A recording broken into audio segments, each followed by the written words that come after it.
स्वामी समर्थ मित्रांनो स्वामींची सेवा पारायण करून देखील आपल्या इच्छा का बरं पूर्ण होत नाहीत? स्वामी आपल्यावर का बरं प्रसन्न होत नाहीत? हीच माहिती या व्हिडिओमध्ये आपण पाहणार आहोत। व्हिडिओ खूप महत्त्वाचा आहे। तुम्ही स्वामी सेवेकरी आहात, काय चुका तुमच्याकडनं होत असतील, नक्की व्हिडिओ स्किप न करता संपूर्ण व्हिडिओ नक्की पहा। श्री स्वामी समर्थ महाराज हे अनंत कृपाळू आहेत। ते कायम पाठीशी उभे राहतात। भिवू नकोस, मी तुझ्या पाठीशी आहे, असं स्वामी महाराजांचं अभिवचन आहे। त्यांच्या भक्तांसाठी प्रेम अपार आहे। भक्त मनोभावे पारायण सेवा आणि प्रार्थना करतात, पण कधी कधी इच्छा पूर्ण होण्यास विलंब होतो किंवा त्या पूर्ण होतच नाहीत। स्वामींची उपासना करूनही, स्वामींचे पारायण करून सुद्धा जर आपली इच्छा पूर्ण होत नसेल तर त्यामागे कोणती कारणे असू शकतात आणि त्यावर आपण काय उपाय केले पाहिजेत याचीच माहिती आजच्या व्हिडिओमध्ये घेणार आहोत। त्यामुळे व्हिडिओ नक्की पहा। श्री स्वामी समर्थ मित्रांनो, आपली एखादी मनोकामना पूर्ण होण्यासाठी, आपले अडलेले काम मार्गी लागण्यासाठी आपण स्वामींची अनेक प्रकारे उपासना करतो। जसे की एखादे व्रत करतो किंवा पारायण करतो। फक्त पारायण करणे पुरेसे नाही, पूर्ण श्रद्धा आणि समर्पणाने स्वामींवर विश्वास ठेवायला हवा। आपल्या इच्छा स्वामींनी पूर्ण कराव्यात असा हट्ट न ठेवता, जे माझ्यासाठी योग्य आहे ते स्वामी महाराज तुम्ही करतात अशी भावना ठेवली पाहिजेत। आजकाल अनेक लोक यूट्यूबवर बघून स्वामींची सेवा करतात, पारायण करतात, हे नक्कीच चांगलं आहे, पण खरी श्रद्धा ही या गोष्टी पलीकडे असते। सेवा करणं सोपं आहे, पण संकटाच्या वेळी श्रद्धा टिकवणं हे कठीण आहे।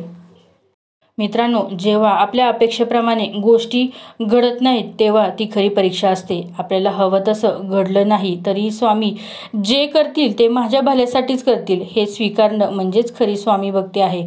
श्रद्धा म्हणजेच फक्त स्वामींची प्रार्थना करणे किंवा त्यांची उपासना करणे नव्हे, तर त्यांच्या इच्छेमध्ये इच्छा मिळवून राहणे म्हणजेच खरी श्रद्धा असते। प्रत्येक परिस्थितीमध्ये स्वामींवर 100% श्रद्धा आणि संपूर्ण समर्पण असणं अत्यंत महत्त्वाचं आहे। काही लोक पारायण तर करतात, पण मनामध्ये शंका ठेवतात की स्वामी माझे हे काम करतील का? असा नकारात्मक विचार करण्यापेक्षा स्वामींच्या लीलांवर संपूर्ण विश्वास ठेवावा।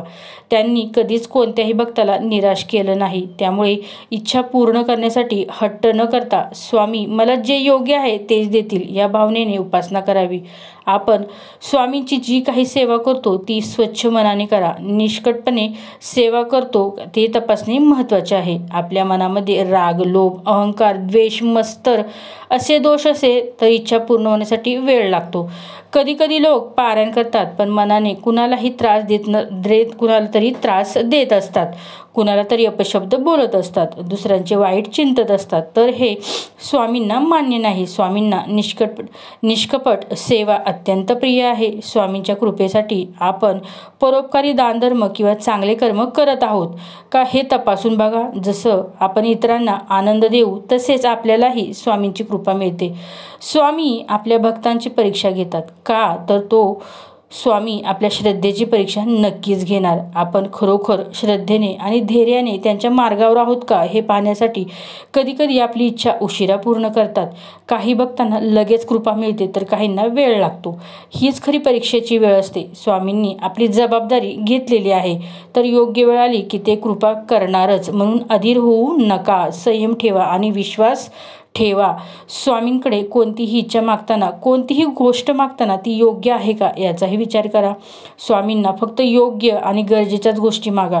कधी कधी आपण मागणारी गोष्ट आपल्या जीवनासाठी चांगली नसते, पण आपल्याला त्याचा अंदाज नसतो। जर इच्छा ही स्वार्थी असेल किंवा इतरांना त्रास देणारी असेल तर ती पूर्ण होणारच नाही। म्हणूनच हे माझ्यासाठी योग्य असेल तरच पूर्ण करा, नाहीतर मला योग्य मार्ग दाखवा अशी स्वामींकडे प्रार्थना करावी। मित्रांनो, स्वामींनी आपल्यावर लवकर कृपा करावी यासाठी स्वामींची अत्यंत सोपी पण तितकीच प्रभावी सेवा म्हणजेच त्यांचे नामस्मरण करण्यास सुरुवात करा। चालता, बोलता, उठता, बसता, काम करत असताना श्री स्वामी समर्थ या मंत्रांचा मनातल्या मनात जप करावा। नामस्मरणाने अनेक भक्तांचे आयुष्य बदललेले आहे।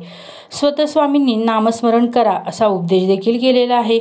स्वामींचा जप मनापासून केला तर कोणतीही गोष्ट अशक्य नाही हो। स्वामींकडे कधीही काही मागताना स्वामींच्या इच्छेनुसार विचार ठेवा। कधीकधी आपण काहीतरी मागत असतो, पण स्वामी त्याहून मोठी कृपा करतात, म्हणून स्वामींच्या इच्छेला समर्पण करा.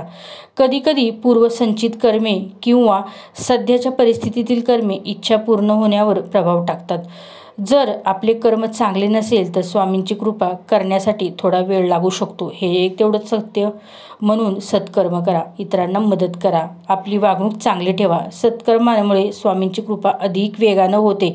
कधीकधी आपली सेवा उपासना हे आपले पूर्वीचे दोष घालवण्यासाठी खर्ची पडते, त्यामुळे आपल्याला जेवढं शक्य आहे तेवढी उपासना वाढवण्याचा प्रयत्न करा. काही वेळा इच्छा पूर्ण होण्यास उशीर होतो, पण ते स्वामींच्या मोठ्या कृपेचे लक्षण असते, कारण त्यांना माहिती असतं की भक्ताला योग्य वेळेस काय द्यायचं आहे. म्हणूनच स्वामींवर संपूर्ण विश्वास ठेवून आपले कार्य करत राहा. मित्रांनो, आपली इच्छा पूर्ण होत नसेल तर स्वामींवर विश्वास ठेवा आणि सकारात्मक विचार ठेवा. प्रत्येक परिस्थितीमध्ये हे माझ्या भल्यासाठीच घडत आहे असा विश्वास असावा. नकारात्मक विचार करू नका, आपली निराशच होऊ शकतो. त्यामुळे स्वामींवर श्रद्धा ठेवून पुढे जाणे अधिक महत्त्वाचे आहे. जेव्हा आपण धैर्य, श्रद्धा आणि सकारात्मकता या गोष्टींनी राहतो तेव्हा चमत्कार घडू लागतात. स्वामींनी आपल्यासाठी काहीतरी चांगले राखून ठेवले आहे असे मानून आनंदी राहा. तुमची इच्छा पूर्ण झाली नाही, काम झाले नाही तर स्वामींवर नाराज होऊ नका. उलट त्यांच्यासमोर बसा, त्यांच्याशी बोला, त्या परिस्थितीचा सामना करण्यासाठी बळ मागा, अशी प्रार्थना महाराजांकडे करा. स्वामींशी निस्वार्थ भावनेने बोला, स्वामी मला योग्य मार्ग दाखवा, मला धैर्य द्या आणि माझ्या मनातील शंका दूर करा. काही वेळा इच्छा पूर्ण होत नाही, पण त्याऐवजी स्वामी आपल्याला सहनशक्ती, समजूतदारपणा आणि आपल्या जीवनातील योग्य दिशा देतात. तुम्ही स्वतः या गोष्टींचा विचार करा की कधीकधी इच्छापूर्तीपेक्षा स्वामींची कृपा आणि मानसिक शांती मिळणे अधिक महत्त्वाचं असतं. अनेक लोक स्वामींची भक्ती करतात, पारायणे करतात, सेवा करतात, पण जेव्हा त्यांची इच्छा पूर्ण होत नाही तेव्हा ते नाराज होतात. काही लोक इतके रागवतात, इतके निराश होतात की सेवा सोडून देतात, स्वामींच्या नावाने दोष देतात आणि विश्वास गमावतात. हीच वेळ असते आपल्या परीक्षेची, कारण श्रद्धा असते तोपर्यंत भक्ती सोपी वाटते, पण खरी श्रद्धा तेव्हा सिद्ध होते जेव्हा गोष्टी आपल्या इच्छेप्रमाणे घडत नाहीत. स्वामी आपली परीक्षा घेतात तर हे पाहण्यासाठी आपण केवळ स्वार्थासाठी त्यांची भक्ती करत आहोत की त्यांच्यावर आपली निस्वार्थ श्रद्धा आहे. आपली इच्छा पूर्ण झाली नाही तर आपण निराश होऊ शकतो. अशा वेळेला मन खंबीर ठेवण्यासाठी आपण काय करू शकतो? आपण स्वामींचे भक्त आहोत, म्हणजेच त्यांनी आपली जबाबदारी घेतली आहे. जर गोष्ट उशिरा मिळत असेल तर ती आपल्या भल्यासाठीच असते असे समजून शांत राहा. माझ्या इच्छेपेक्षा स्वामींनी ठरवलेली योजना अधिक चांगली असेल असा विचार करा. जेव्हा आपण इच्छेच्या गुलामगिरीतून बाहेर पडतो ना, तेव्हाच आपल्याला खरं समाधान मिळतं. मित्रांनो, स्वामींनी आपली इच्छा पूर्ण केली नाही तर स्वामीचरणी एकनिष्ठ राहा. स्वामींच्या कथा वाचा, त्यांचे व्हिडिओ बघा, त्यांच्या भक्तांचे अनुभव ऐका. यामुळे आपण सकारात्मक बनू आणि स्वामींवरचा विश्वास अधिक घट्ट होईल. श्री स्वामी समर्थ या षडाक्षरी मंत्राचा जप करा, ध्यान करा. याने नकारात्मक विचार दूर होतील, आपले मन शांत राहील आणि आपल्याला योग्य विचार सुचतील. प्रत्येक गोष्टीला एक योग्य वेळ ठरलेली असते. आपण आज एखाद्या गोष्टीसाठी खूप प्रयत्न करत असू, पण आपल्याला जर ती उशिरा मिळाली तर तिची किंमत जास्त पटीने असते. स्वामी आपल्या तयारीची परीक्षा घेत असतात. आपण योग्य क्षणी योग्य गोष्टी मिळवण्यासाठी तयार आहोत का हे ते पाहत असतात. योग्य वेळ आल्यानंतरच स्वामींची कृपा नक्कीच होते. तर आजच्या व्हिडिओमध्ये आपण स्वामींची सेवा, उपासना, पारायणे करून सुद्धा आपली इच्छा पूर्ण होत नसेल तर त्याची काही कारणे असू शकतात आणि त्यावर काय उपाय केले पाहिजेत हे आपण आजच्या व्हिडिओमध्ये पाहिलेलं आहे. स्वामींनी आपली इच्छा पूर्ण केली नाही म्हणून स्वामींनी आपल्याला सोडून दिले असे समजू नका. स्वामी कधी आपल्या भक्तांना उपेक्षा करत नाहीत, तर ते काहीतरी मोठे घडवण्याच्या तयारीमध्ये असतात. जीवनामध्ये किती अडथळे आले तरी स्वामींचे नाव घेणं विसरू नका. त्यांची प्रार्थना करा, सकारात्मक विचार वाढवा. शेवटी स्वामींच्या कृपेने प्रत्येक गोष्ट ही योग्य वेळी आणि योग्य प्रकारेच घडते. श्री स्वामी समर्थ. श्री गुरुदेव दत्त.